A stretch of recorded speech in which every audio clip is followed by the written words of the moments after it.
Hello, in this video we will briefly review the methods of expelling foreigners from Spanish territory, as provided for in the Immigration Regulations, which is Organic Law 4000.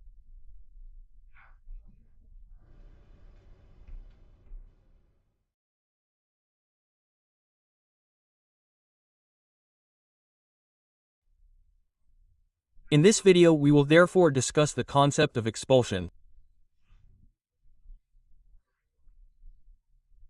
We can define the legal institution of expulsion in a broad sense as a criminal or administrative decision that orders the forced departure of a foreigner from national territory, logically after the corresponding procedure has been completed and in the cases expressly contemplated in the regulation.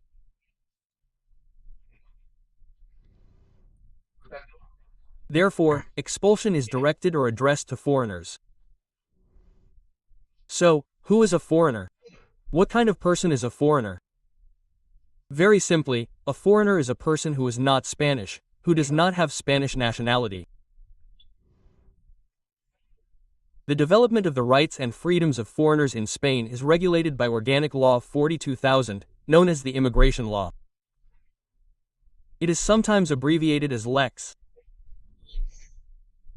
And this regulation, as we can see on the screen, states that foreigners in Spain enjoy the rights and freedoms recognized in Title I of the Constitution, in the terms established in international treaties, the immigration law and the regulations that regulate the exercise of each of these rights.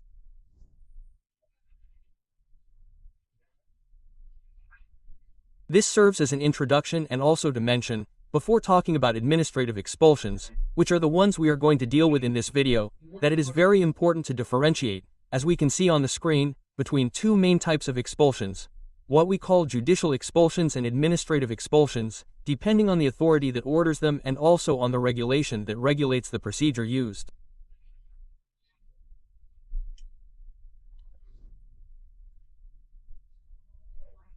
Well, regarding judicial expulsions, these are expulsions of a criminal nature, that is, the expulsions regulated in the Penal Code, both the substitution of prison sentences for expulsion from Spanish territory and the expulsion as a substitute for the security measures of Article 108 of the Penal Code. I simply mention these types of expulsions because they are studied in another video, different from the subject of criminal law, and we are not going to refer here to judicial expulsions under the Criminal Code. In this video, therefore, we are going to focus on the types of administrative expulsions, those contemplated in the Immigration Regulations. Of course, the fact that they are administrative expulsions does not imply that the judicial authority cannot or will not intervene in certain cases, as we will see later. In other words, be careful with the terms judicial expulsion or administrative expulsion, so as not to mislead us. The fact that it is an administrative expulsion does not mean that sometimes the judicial body does not even have to authorize it. Rather, it refers to the regulations that regulate each of these types of expulsion. Okay, let's move on to administrative expulsions. First of all, what do we understand by administrative expulsion? When we talk about administrative expulsion, we are referring to a reasoned decision by a government authority, that is, the administrative authority that orders the forced departure of a foreigner from the national territory. This decision can only be granted in the cases established in the Organic Law on Immigration and in accordance with the provisions of its implementing regulations. In this way, different types of expulsion are contemplated, common to all these types of expulsion that we will see below.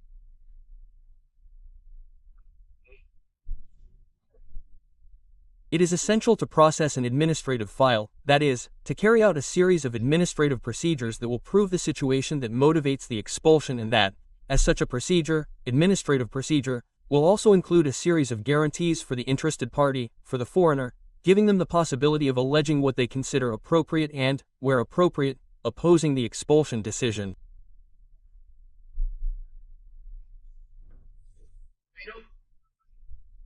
But in addition, that expulsion decision will be reflected in an administrative act, that is, in a reasoned decision, a resolution of the administration where the expulsion of the person is agreed. And it goes without saying that, like all administrative decisions, it will be possible to appeal in court before the administrative litigation jurisdiction in the event that we do not agree. But anyway, let's see the different modalities contemplated by immigration legislation, which are precisely what we are going to discuss in this video. Here are the different modalities. They are expulsion for committing serious or very serious offenses, because the person is also, secondly, convicted of intentional conduct, a crime, for the so-called expulsions with judicial authorization, voluntary departures, which are not properly an expulsion, as we will see later, and, finally, we will see some issues about the effects of expulsion or the limitations to which this institution is subject, which is expulsion.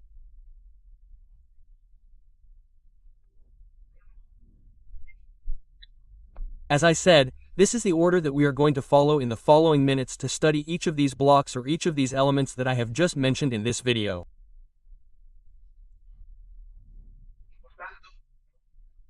And therefore, we are going to start with a type of administrative expulsion, which is administrative expulsion for committing serious or very serious offenses.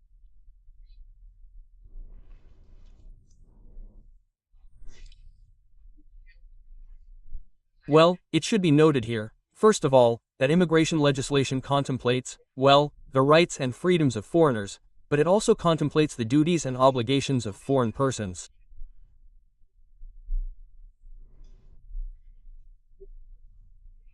So it may happen that these people do not comply with these obligations, and in that case the law contemplates offenses.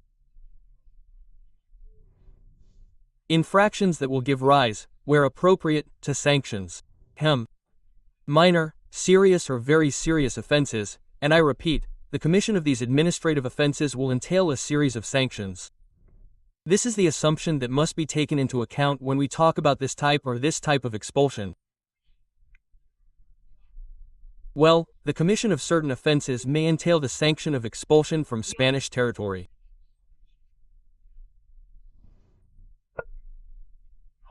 These are all the infractions, no, only some, only the very serious infractions and some of the serious infractions.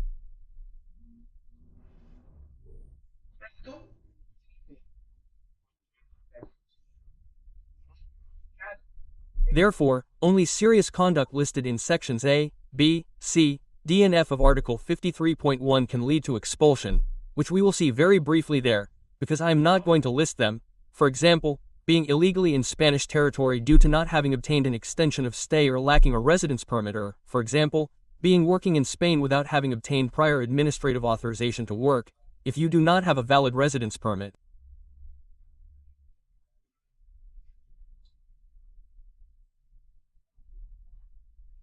In short, a series of assumptions that we have listed there in letters A, B, C and D of Article 53.1 of the Immigration Law. But that is what concerns serious infractions, because nevertheless all conduct classified as very serious could lead to the expulsion of the foreigner.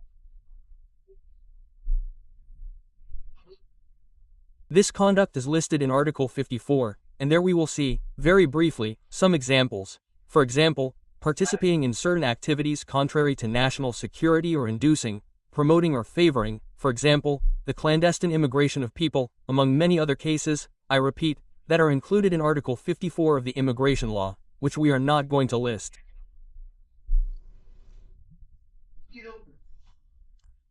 In this regard, well, it must be said that even in these cases of these infractions, expulsion may or may not occur. Or it may not. In other words, expulsion is not automatic. Expulsion will be ordered in accordance with the principle of proportionality instead of a fine. An assessment will have to be made, therefore, in the specific case, the commission of one of these infractions will not necessarily result in expulsion. Consequently, of course, this will always be after the processing of the corresponding administrative sanctioning file and, in this case of sanctioning, of that of immigration, and in a reasoned resolution that contrasts, and, each of these circumstances that concur, specifically states that, well, a very serious or serious infraction that determines expulsion has been committed, and assesses the facts that configure the infraction and justifies the need for expulsion from the national territory. A reasoned resolution, appealable, of course, if necessary later before the jurisdiction. One more issue that I have to point out, and that is that we should not overlook, and that is why we insist that the expulsion is agreed, if it is agreed, instead of the imposition of a fine.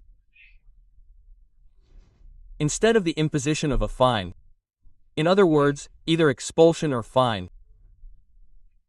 In no case can the sanctions of expulsion and fine be imposed simultaneously, jointly for these infractions. The next type of expulsion is expulsion because the person has been convicted of intentional criminal conduct. In other words, this type of administrative expulsion does fit in, to a certain extent, with criminal law insofar as it would be subsequent to a conviction. The assumption raised by the applicable article, Article 572 of the Immigration Law, is the following.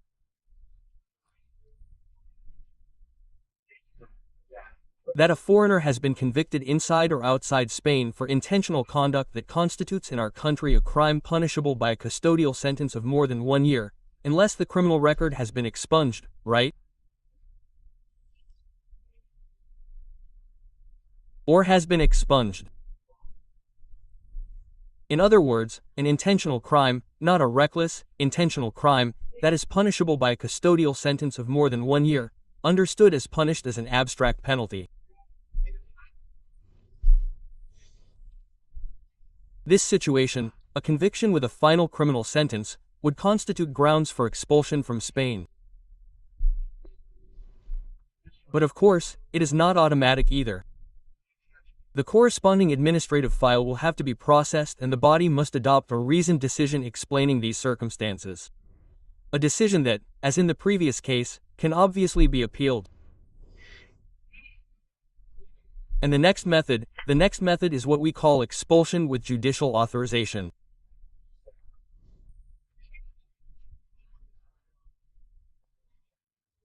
And although it is sometimes considered a type of administrative expulsion, it is not really a method, strictly speaking, because it does not constitute a new cause for expulsion, but rather it is a way of carrying out the expulsion when the foreigner is being subjected to criminal proceedings. And now I will explain. In this case, the administration initiates an administrative expulsion procedure for any of the reasons we have seen previously, for example, for committing a very serious offense, but it turns out that the person cannot be expelled. Why? Because the administrative body verifies that the person is also being prosecuted or charged in criminal proceedings.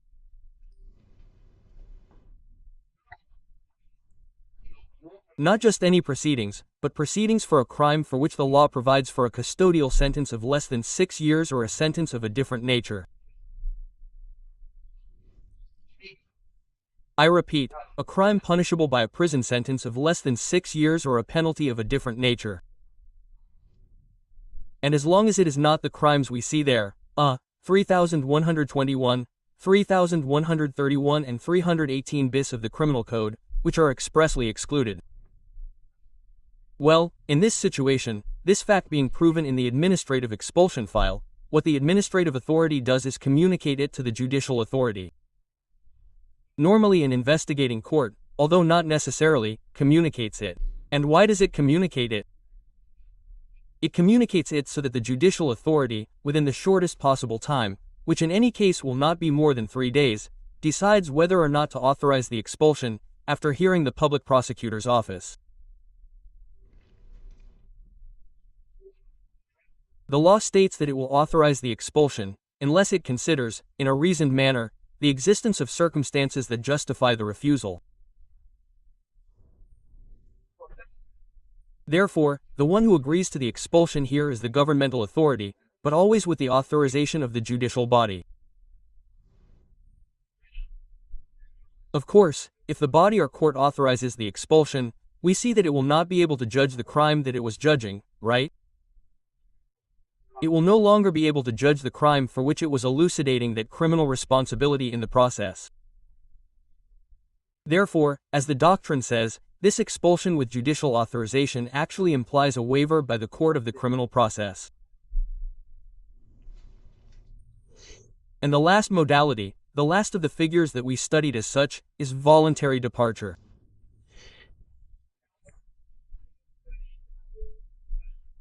Nor is this voluntary departure as such an expulsion, but as we see here, it is rather a voluntary request by the foreigner who has a pending criminal procedure to the judicial body to leave Spain.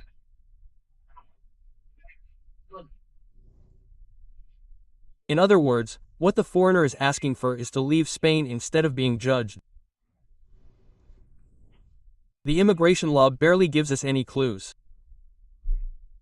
And what it says is only that the court may authorize, at the request of the interested party and after hearing the public prosecutor's office, the departure of the foreigner from Spanish territory, it says, in the manner determined by the criminal procedure law.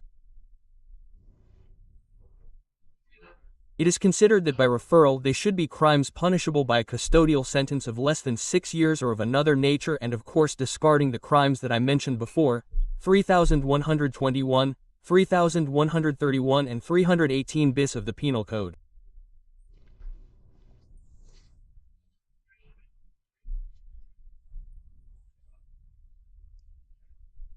And to finish this video, we are going to see some provisions included in Articles 57 and 58 of the immigration law on the effects of the expulsion that we have just seen and on the prohibition of its application to certain people.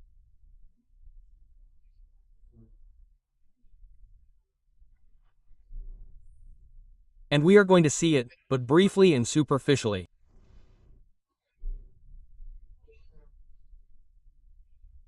First of all, we see that expulsion entails in any case the extinction of any authorization to remain legally in Spain and the filing of any procedure that had as its object the authorization to reside or work in Spain.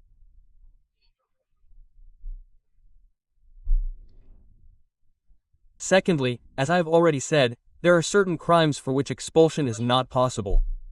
These are Articles, I repeat, 3121, 3131 and 318 bis of the Criminal Code. Well, let's take advantage and tell you more or less what they are so that we can identify them. They are crimes of illegal trafficking in labor, fraudulent migration and crimes against the rights of foreign citizens. Well, in these cases, when foreigners have been convicted of these crimes, the expulsion will be carried out, but after the custodial sentence, once the custodial sentence has been served. Thirdly, we emphasize, as stated in Section 9 of Article 57, that the expulsion decision must be notified to the interested party, indicating the appeals that may be filed against it, the body to which they must be filed and the deadline for filing them. There are also some peculiarities in the case of expulsion of long-term residents. From countries of the European Union and also long-term residents who are beneficiaries of international protection, that is, asylum in other European Union countries. In these cases, what is done is certain consultation procedures and information request procedures that we have in those precepts that we are not going to go into now.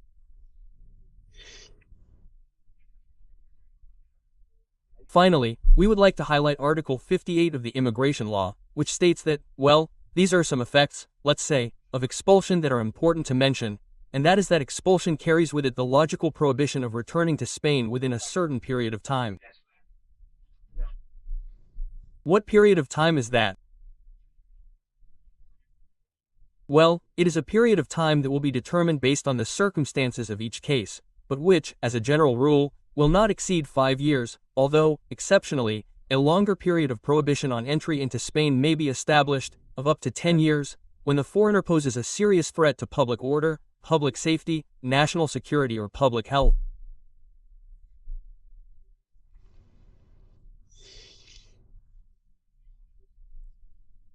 And finally, now that we are done, we will end this video on expulsion with a reference to the cases in which expulsion cannot be imposed or executed. Expulsion cannot be imposed, except in some exceptions, except in some cases, and I will simply mention them for that reason. Those born in Spain who have been legally born in the last 5 years, also long-term residents, those who were Spanish by origin and have lost their Spanish nationality.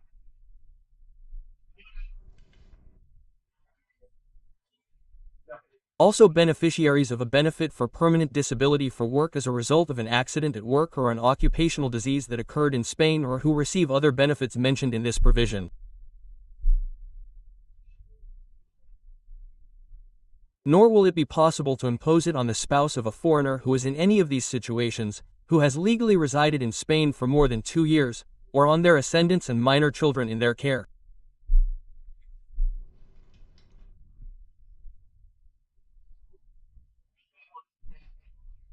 Furthermore, the expulsion cannot be executed when it violates 3 assumptions. It violates the principle of non-refoulement, it affects pregnant women, or when the measure may pose a risk to the health or pregnancy of the mother.